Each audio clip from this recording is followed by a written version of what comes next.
Barry Diller, the media genius and chairman of IAC Interactive, joining us first on Fox Business. You've just come from your keynote speech. Oh, yes. Oversubscribed, people standing room only. But I need to get you first on this breaking news regarding ESPN and Disney. Is Disney simply saying, now we really do have a problem, people are leaving in droves? No, they're doing the inevitable.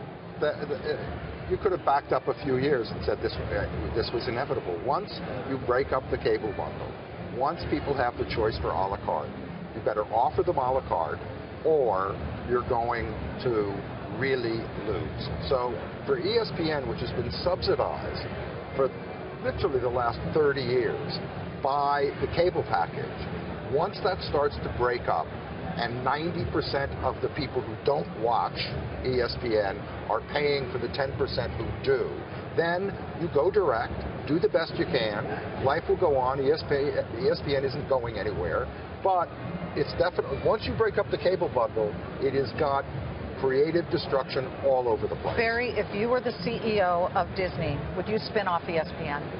Spin it off? What do you mean, do separate public company? Yeah, do a, no way. No. I wouldn't, but by the way, the CEO of Disney is a truly smart guy who has done great during, I don't know, almost 10 years now or whatever, maybe it's more.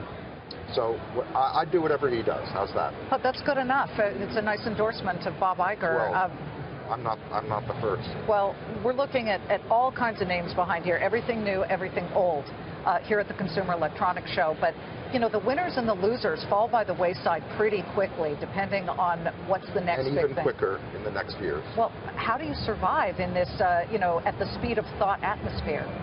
Well, the only way you can survive, I mean, somebody said the other day that the truth is that these old companies that have multiple lines of business that are, let's call it, kind of old culture, old media culture, they don't move very fast. You are in a world today, because of technology, because of the power of the ability to push a button and publish to everywhere without anybody intermediating you. That is going to cause enormous disruption, and you're going to have to move very fast to figure out what your role is in that in the future. Your role isn't simply going to be to replicate what you've done before. It isn't going to be to colonize, because you're not going to get away with colonization anymore once this world has been cracked open. It's an enormously healthy thing for new players. It's a very dangerous place for foundation players. Which Hollywood studio or Chinese studio, I don't care, what comes to the top of your mind is doing digital best, is morphing to the times? None. None? No, I don't really think so. Now, you know, look, incumbent businesses, you have a lot to protect. You tend to want to be much more protective than you want to be cannibalistic.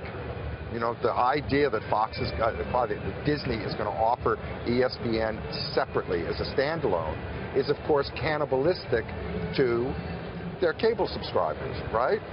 Nevertheless, you gotta do that. But the ability for, when you're thinking about companies in this digital, you know, kind of this digital world we now live in, you're going to have to get, literally sink deep in the water before you figure out how to swim through it. And these companies, the legacy is strong enough. They're not going out of business. But these companies have a very difficult role to play in the future. Doesn't it amaze you that Twitter, for example, which was the newer, young pup, can't seem to make money, and yet... It is making money. It's just not making as much money as people want it to. Well, then why don't you buy it? Barry, would you buy Twitter? I would buy it, but unfortunately, it's still, I think, its valuation is not really in line with its current prospects.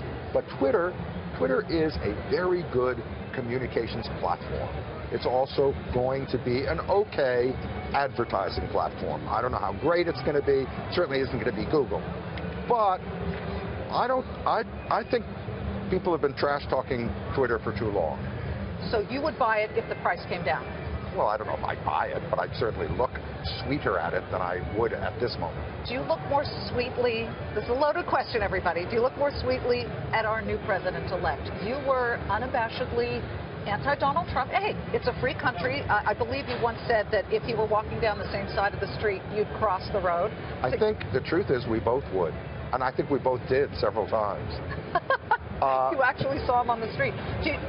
What do you think now? On the one hand... Well, what I think is very simple. Sorry, I'll be really quick about it, which is that I think, period of mourning is over.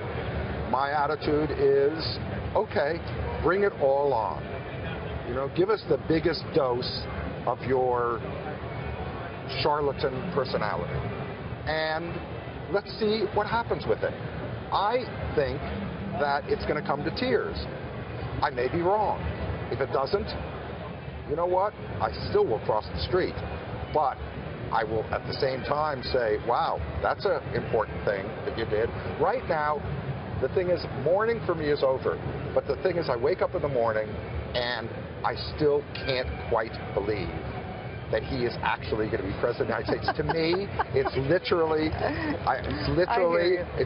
like Kim Kardashian is going to replace Queen Elizabeth. I mean, that is the imagery that, to me, best replicates what I think. Okay, folks, we're fair and balanced here, and Barry Diller never holds it back. It's great to see you. Thank you so much. Barry Diller, chairman of IAC Interactive, first on Fox Business. It's great to see you.